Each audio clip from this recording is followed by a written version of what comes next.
നമ്മൾ സന്തോഷത്തെക്കുറിച്ച് സംസാരിച്ചു. നമ്മുടെ സങ്കടം എന്ന് പറയുന്നത് എന്തായിരിക്കും?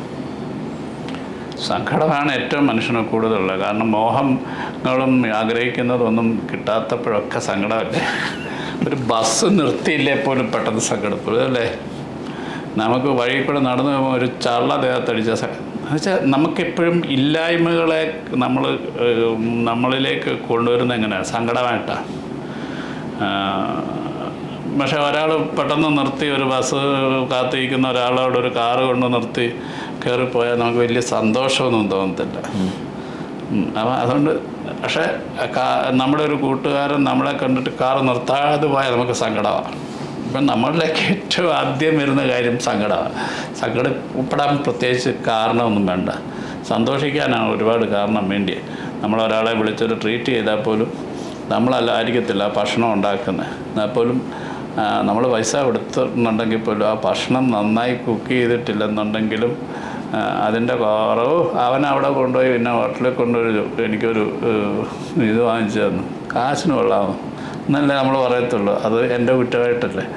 അങ്ങനെ അപ്പോൾ ഓരോരുത്തരുടെ രീതി, എല്ലാവരും അങ്ങനെ ആണെന്നില്ല കേട്ടോ. ഞാൻ ഒരു ഉദാഹരണം പറഞ്ഞു.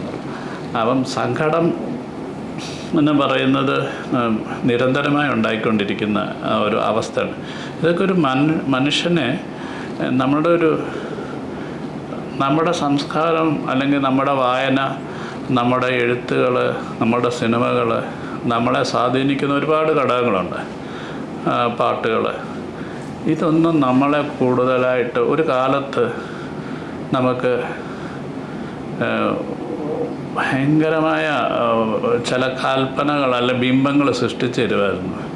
ഒരു പെണ്ണിനെക്കുറിച്ചാണേലും പ്രണയത്തിനെക്കുറിച്ചാണ്.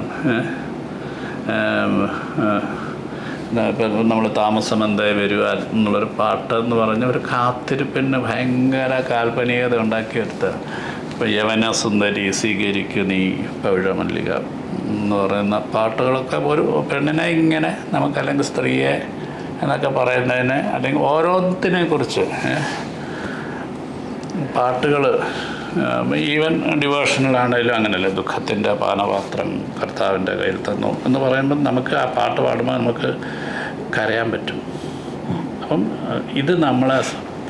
ഇതാണ് കലാരൂപങ്ങൾക്കും സാഹിത്യവും വായിച്ചിട്ട്, മയ്യഴിപ്പുഴയുടെ തീരങ്ങൾ വായിച്ചിട്ട് ആ സ്ഥലം കാണാനായിട്ട് വീട്ടിൽ നിന്ന് ഒളിച്ചോടി പോയാണ് ഞാൻ.